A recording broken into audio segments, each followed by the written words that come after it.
Shalom a todos e bem-vindos ao canal Ouça a Torá. Vamos para a quarta aliada Parashá Bo. Está no livro de Shemot, no capítulo 11, versículo 4, e nós vamos ler até o versículo 20. Vamos abrahar? Baruch atah Adonai, Eloheinu melech haolam, asher barabanu mikol hamim, venatan lanu et torato, Baruch atah Adonai noten hatorá. Amém. Bendito sejas tu, eterno nosso Deus, Rei do Universo, que nos escolheste dentre todos os povos e nos deste a tua Torá. Bendito sejas tu, eterno, que outorgas a Torá. Amém. E disse Moisés: Assim falou o Eterno: Por volta da meia-noite, eu sairei pelo meio do Egito, e morrerá todo primogênito na terra do Egito, desde o primogênito do Faraó, que se senta sobre seu trono, até o primogênito da serva que está por trás da mó, e todo primogênito de animal. E haverá clamor tão grande em toda a terra do Egito, que como ele nunca houve, e como ele não haverá. E a todos os filhos de Israel não fará dano um cão com a sua língua, desde o homem até o animal, para que saibais que separará o Eterno os egípcios de Israel. E descerão todos estes teus servos a mim, e curvar-se-ão a mim, dizendo: Sai tu e todo o povo que está a teus pés, e depois assim sairei. E saiu de junto do Faraó com furor, e disse o Eterno a Moisés: Não vos escutará o Faraó, para que se multipliquem meus milagres na terra do Egito. E Moisés e Arão fizeram todos estes milagres diante do Faraó. E endureceu o Eterno o coração do Faraó, e não enviou os filhos de Israel de sua terra. E falou o Eterno a Moisés e a Arão na terra do Egito, dizendo: Este mês seja para vós princípio dos meses, seja ele para vós o primeiro dos meses do ano. Falai a toda a congregação de Israel, dizendo: No dia 10 deste mês, tome para si cada homem um cordeiro para cada família, um cordeiro para cada casa. E se for pequeno o número de pessoas da casa, para um cordeiro, tomará ele e seu vizinho próximo à sua casa, segundo o número das almas cada um, de acordo com seu comer. Sereis calculados em relação ao carneiro. Cordeiro sem defeito, macho, na idade de 1 ano, será para vós. Dos carneiros e das cabras haveis de tomá-lo, e será por vós observado até o dia 14 deste mês. E o degolará toda a assembléia da congregação de Israel pela tarde. E tomarão do sangue, e porão sobre os 2 umbrais, e sobre as vergas da porta das casas, em que o comerão. E comerão a carne nesta noite, grelhada no fogo, e pães ázimos, com ervas amargas comerão. Não comais dela mal passada no fogo, nem cozida na água, mas grelhado ao fogo. Será o cordeiro inteiro, com sua cabeça, com seus pés e com suas entranhas. E não fareis sobrar nada dele até amanhã, e a sobra dele pela manhã a queimareis no fogo, e assim o comereis, vossas cinturas cingidas, vossos sapatos nos pés e vossos cajados em vossas mãos, e o comereis com pressa. Páscoa, Pêssar, é para o Eterno. E passarei pela terra do Egito nesta noite, e ferirei a todo primogênito na terra do Egito, do homem até o animal, e em todos os deuses do Egito farei juízos. Eu sou o Eterno. E será o sangue para vós por sinal sobre as casas em que estejais lá, e vereis o sangue e saltareis sobre vós. E não haverá em vós praga do destruidor, quando eu ferir a terra do Egito. E este dia será para vós por lembrança, e o celebrareis como festa para o Eterno em todas as vossas gerações, como estatuto perpétuo, o celebrareis. 7 dias comereis pães ázimos, mas no primeiro dia cessareis de ter fermento em vossas casas, pois todo aquele que comer coisa levedada será banida aquela alma de Israel. Desde o primeiro dia até o 7º dia, E o primeiro dia será de convocação sagrada, e o sétimo dia será de convocação sagrada para vós. Nenhuma obra será feita neles, salvo o que é para comer para toda a alma. Isto só será feito para vós. E cuidareis dos pães ázimos, porque neste próprio dia tirei os vossos exércitos da terra do Egito, e guardareis este dia para vossas gerações, como estatuto perpétuo. No primeiro mês, no dia 14 pela tarde, comereis pães ázimos até o dia 21 do mês, pela tarde. 7 dias levedura não será encontrada em vossas casas, porque todo aquele que comer levedura será banida, aquela alma da congregação de Israel, tanto peregrino como natural da terra. Nenhuma coisa levedada comereis em todas as vossas habitações, comereis pães ázimos. Amém. Baruch atah Adonai, Eloheinu melech haolam, asher natan lanu Torah temet, v'hayeu lanatah betocheinu.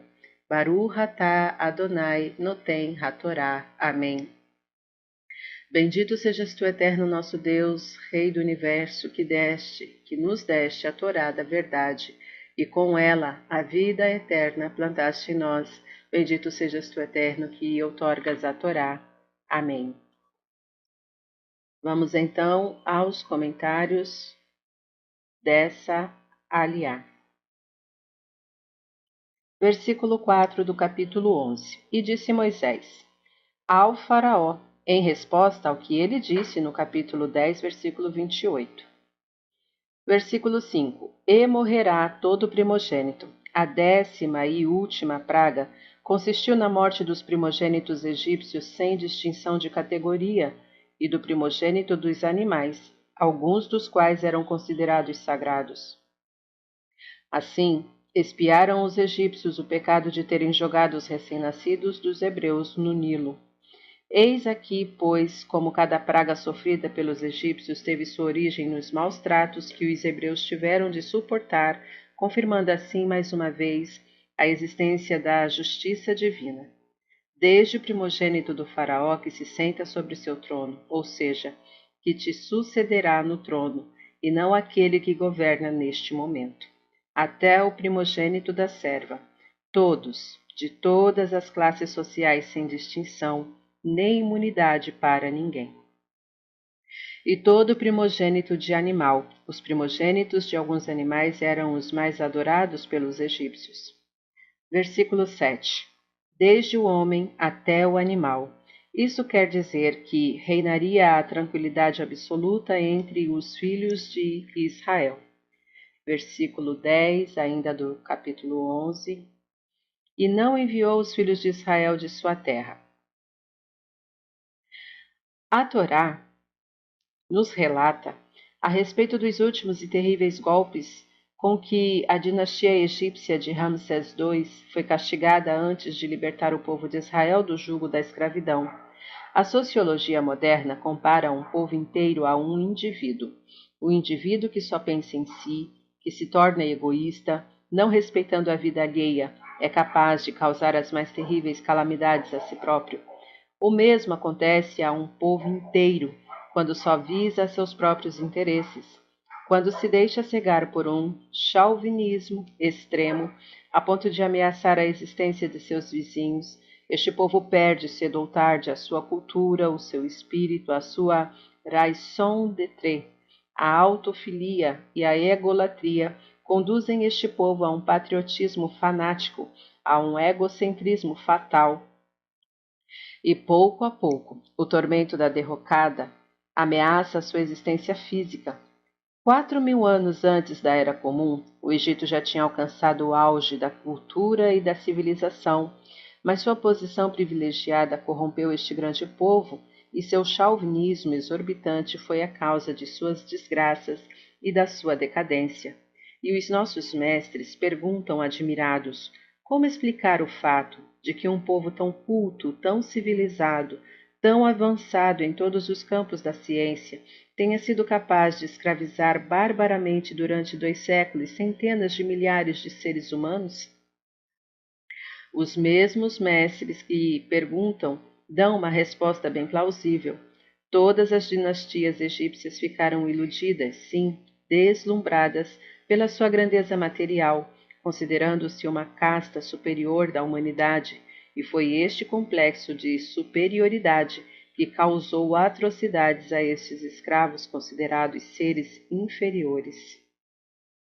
Capítulo 12, comentário do versículo 2. Princípio dos meses. Deus recomenda que o mês hebreu de Nissan seja considerado como o primeiro dos meses do ano israelita, apesar de que, segundo a tradição, o mundo foi criado no dia 1º do mês de Tishrei, indicando com isso o início da vida judaica com a sua redenção. O mês de Nissan é o mês da libertação para o povo israelita por causa da comemoração de Pessar, que ocorreu neste mês. Com efeito, o que podem representar para um povo escravo os dias, as estações e as festividades? Para ele o tempo não segue o seu curso, e sua existência é como uma noite eterna. Foi com sua libertação que os israelitas começaram a contar o tempo e as datas. Versículo 3 do capítulo 12. Cada homem. No sentido familiar, todas as festas judaicas e particularmente o Pêssar são domésticas. Versículo 6. Pela tarde. Segundo Flávio Joséfo, esse sacrifício era oferecido entre 3 e 5 horas da tarde. Versículo 8. Pães ázimos com ervas amargas. A mensagem contida no ato de juntar-se matzá, pão ázimo, o pão da pobreza que se transformou no símbolo de liberdade com o maror, ervas amargas, símbolo da amargura da opressão, nos momentos de liberdade, não deve ser esquecida jamais a amargura da escravidão, e nos tempos de opressão deve-se manter viva a esperança de liberdade. A união destes dois elementos ensina que apenas quem experimentou o doce sabor da liberdade é capaz de compreender a amargura da opressão e vice-versa. É a convivência milenar com esse dualismo que fez o povo judeu suportar tantas e tão nefastas provocações no decorrer de sua história até alcançar o restabelecimento de seu próprio Estado nacional em nossos dias, que, baseado nos ensinamentos da Torá, representa o prenúncio da concretização das profecias messiânicas e da redenção global da humanidade. 9. Será o Cordeiro inteiro, simbolizando a completa unidade de todos os membros da família de Israel. Versículo 11. Páscoa é para o Eterno. O valor moral do relato do Êxodo consiste na expressão do sentimento de que aquilo que foi praticado no Egito é uma horripilante injustiça e uma injustiça deve ser repelida. É um protesto contra a ordem despótica do rei e seus sacerdotes, que no seu próprio interesse constrangem o povo. Foi Moisés quem lhes fez compreender que tudo o que se passava em torno deles era intolerável. O mais brilhante traço característico de Moisés é o de combater a injustiça, porque ela é simplesmente intolerável, mesmo quando pessoalmente ele não é atingido. Moisés levanta o estandarte da liberdade humana, quebra as algemas da opressão e ensina o povo, sim, todos os povos do universo, a revoltar-se contra as injustiças. E ele conseguiu seu objetivo. Na primeira vez, sua missão junto ao faraó não teve êxito. Ao contrário, essa intervenção em favor dos oprimidos agravou ainda mais sua situação, já por si miserável. Mas isso, de alguma maneira, o impede de se juntar a uma delegação para levantar perante o poderoso Ramsés o seu mais veemente protesto contra a injustiça tirânica. Esta é a ideia moral do relato do êxodo do Egito. Este é o legado moral de que Moisés, e depois dele os profetas de Israel, nos incumbiu.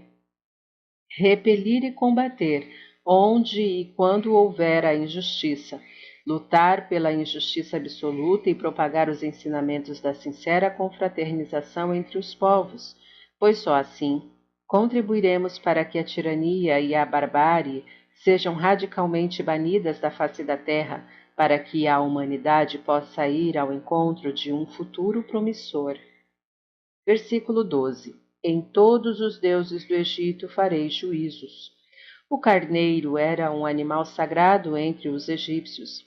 Aqueles dentre os israelitas que não tivessem coragem de afrontar os egípcios, matando um carneiro e aspergindo sangue nas portas, no lado externo de suas casas, não gozariam da isenção da morte do primogênito.